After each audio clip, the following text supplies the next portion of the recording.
Good afternoon, ladies and gents. It's Gary here, Fathers for Justice, South Africa. It's the 30th of June, 2021.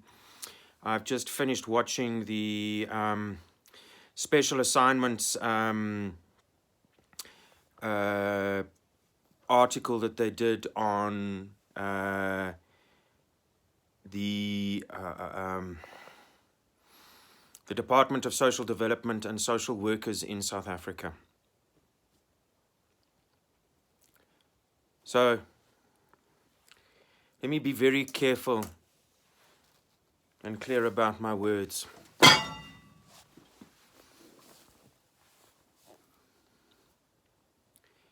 It is Fathers for Justice South Africa, direct and present experience of the likes of the Christelike Maatskaplike Raad and the, what was the other one? The Afrikaanse Vroue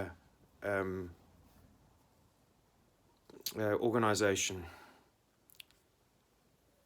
That these organizations deliberately and maliciously remove children where no just cause exists,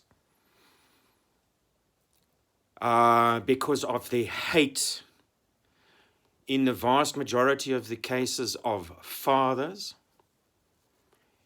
In the case that was presented, the fact that the mother had psychological issues, and the mother admitted in the interview that the father was taking care of the children. So if she was so bad, and the father was involved, and the children needed to be taken care of, surely it would be logical and in the best interests of the child or the children to place the children in the father's care. Surely to goodness. This is not the first time. And when I say to you, when we get documents and we read social welfare workers are involved, we know for a fact, based on 17, 18, 19 years worth of experience, that when a social welfare worker is involved, abuse is taking place. Invariably, the social welfare worker who went and got a monkey's degree over a weekend, okay, to abuse children, because that's what they go to. They go and get a certificate of participation for a weekend course. Okay. We are not talking about individuals that are specifically taken and trained at government expense for 10 or 20 years, that are trained specifically to identify problems and to institute proper programs of protecting the children, where removing the children should be the last port of call. Not the first port of call. But what you have is you have hysterical idiots that have zero education, that come with a sense of righteous indignity about their ability to be allowed, where they are given godlike powers to abuse our children. So when I say to you, we as Fathers for Justice South Africa have no faith whatsoever in the Department of Social Development, and irrespective of whether these were private or public social welfare workers, where was the proper protocol?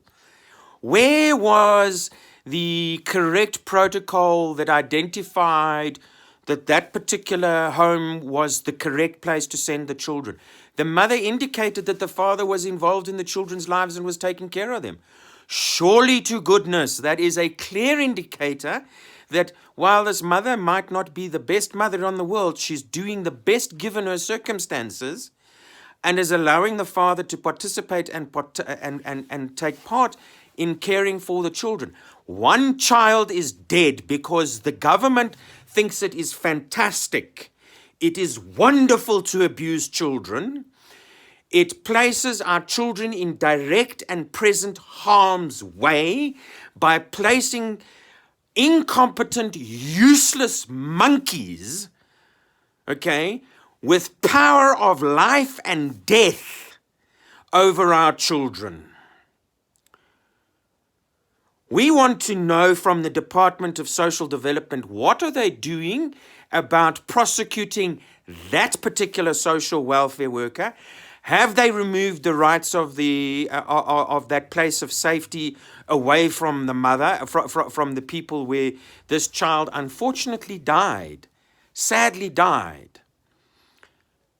So when we as Fathers for Justice say to you things, make a categoric statement that the state is engaging in state-sanctioned, legalized child abuse. Here is the evidence.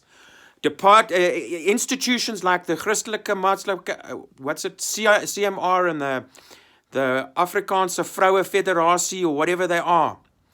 We have known for decades that these incompetent people are directly involved in the abuse of our children.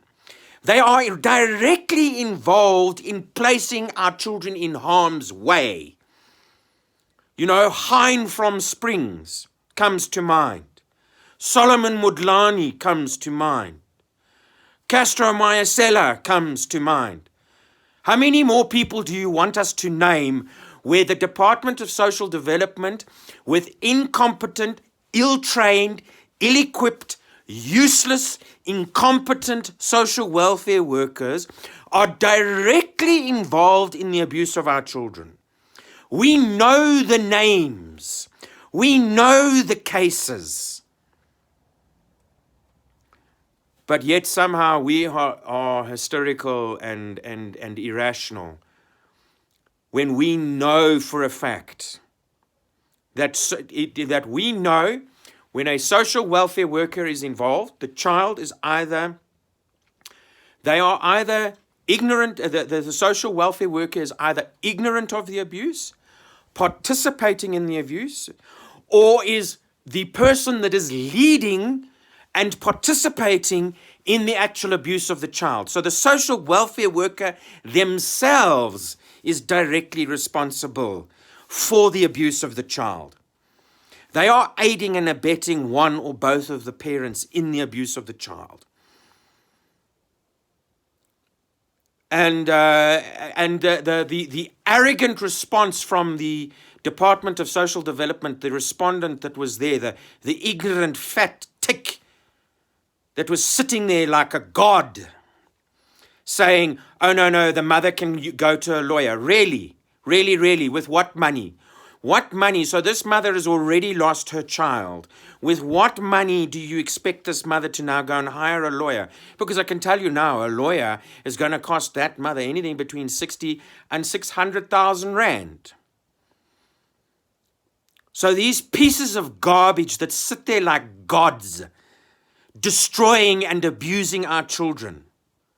Please note, we know who you are. We know your names. You ignorant, ill-informed little pieces of excrement. Once again, guys, without your evidence, we need to be able to have your evidence so that I can refer to you by name. So when I say Solomon Mondlane, I know his case. When I talk about Hein from Springs, I know his case. All right, so that I know, so that we must be able to, in the class action suit, we need your case number where the social welfare worker abused your child. We want to know the social welfare worker. Where was your child taken? Why was your child taken? Were you given an opportunity to represent yourself in a formal, proper manner?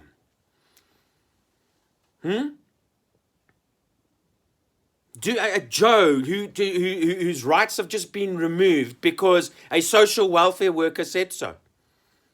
Because the social welfare worker has gone and sat and listened to the mother that has done this nonsense before And because mommy says so, daddy's rights are removed. Like that. Daddy's constitutional and legal rights, not only daddy's constitutional and legal rights, but his daughter's legal and constitutional rights are summarily removed where no evidence exists. But because mommy said so, by speaking to the social welfare worker, don't think we don't know who you are, Mrs. Social Welfare Worker. We need the evidence, guys. And until we get the evidence, until I can go and use your name, your ID number, your case number, where I can reference that particular social welfare worker, where that particular social welfare worker did not follow the law, did not apply the law, so that we can go and say there's not one case, but there's 100 cases, or there's 10,000 cases. But until you guys get involved in the class action suit, this kind of shit is going to continue. You guys are actively assisting the government by sitting on your asses and not getting involved in the class action suit. You are participating. You are helping these pieces of shit abuse your children. Get involved in the class action suit. Sign up for the what do you call it? The membership fee. And if you need additional assistance, info@f4j.co.za or www.f4j.co.za. Please like, share, and subscribe.